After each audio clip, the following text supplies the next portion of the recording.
Thank you for tuning in to the Doing Business with God podcast. Hey, you. Yes, you. I am your host, Michi Renee.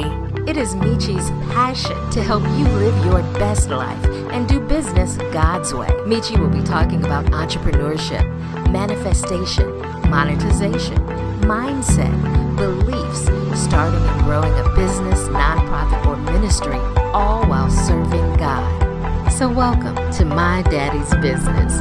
It's time for the show. It's the Doing Business with God podcast with your host, Michi Renee.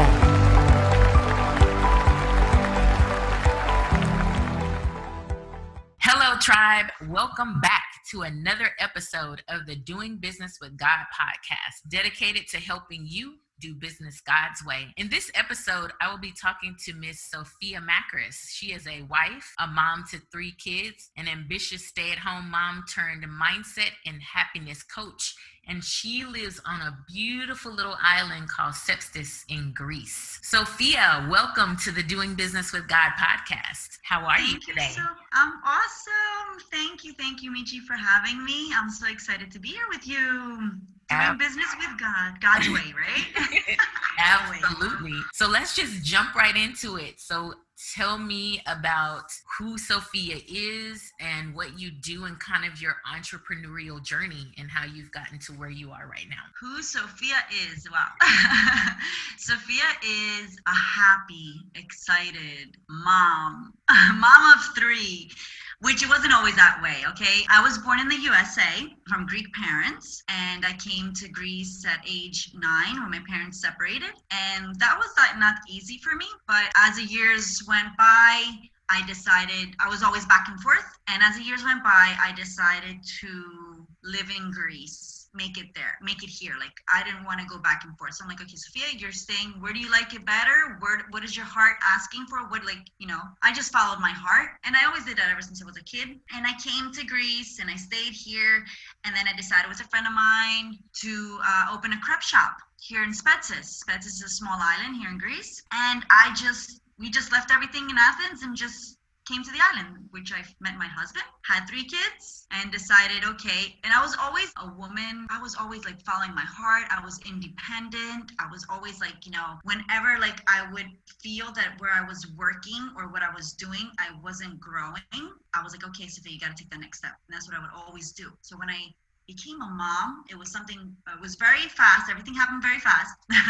It was like a shocker for me because as a free spirit I ended up being in a house with kids and not much help because here at the island, my parents weren't here. My father was in the States, my mom was in Athens. My in-laws weren't much helpful at the time. And we were working 24/7, our crepe shop with my husband. So it was either him or me. And so you understand what that means, having kids and working night shifts, day shifts, and not, having that much support.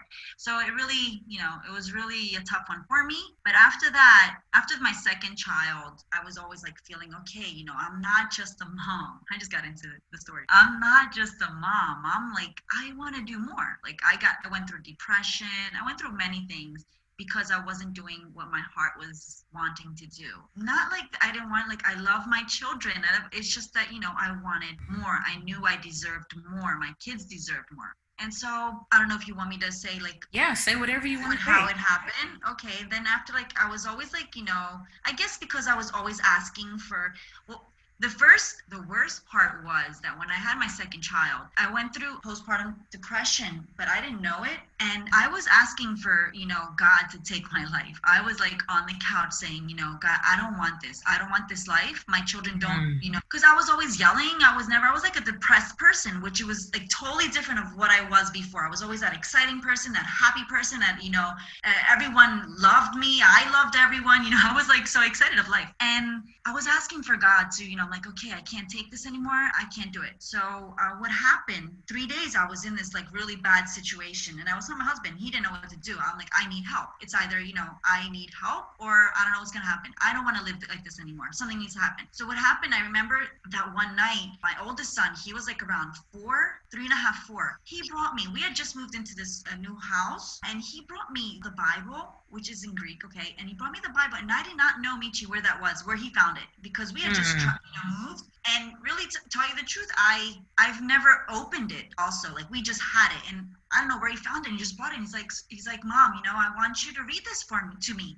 I'm like, babe, I'm like, there's no pictures, it's about, it's like, I want to listen about Jesus, and that was like a shock to me. Out of the mouth of babes. I'm like, oh no. I'm like, okay, I got the goosebumps, and I could cry. Like, I get very sentimental about it because it's where it started shifting. And then I'm like, okay, I'll read it to you. So I started reading, and for 3 nights I did that. And like around the second or third night, I really don't remember, I did hear when I was closing my eyes, like after we're reading the same thing, like just reading through the Bible. And I heard a voice saying, Sophia, you could do this. You've done so many things before, you can do this. And your kids, you are the best for your kids, no one else. So I just cried that night, and I'm like, okay, yes, I can do it. No one can raise my kids better than me. Like, I'm the one. So that's how everything started to change, and I started seeing life in a better, from a better perspective, and I knew that God was talking to me. So step by step, it wasn't fast, and step by step, and just one day, a friend of mine called me, and she's like, I have something for you. And through a network marketing company, that's where I got introduced to coaching, and that's how everything,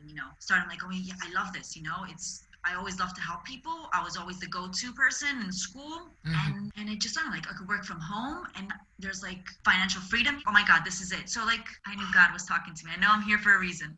Absolutely. That is amazing. So that very first business that you were doing with your friend, tell me about that. What was that like, and how was the transition going from not doing that to being a stay-at-home mom and all that kind of stuff?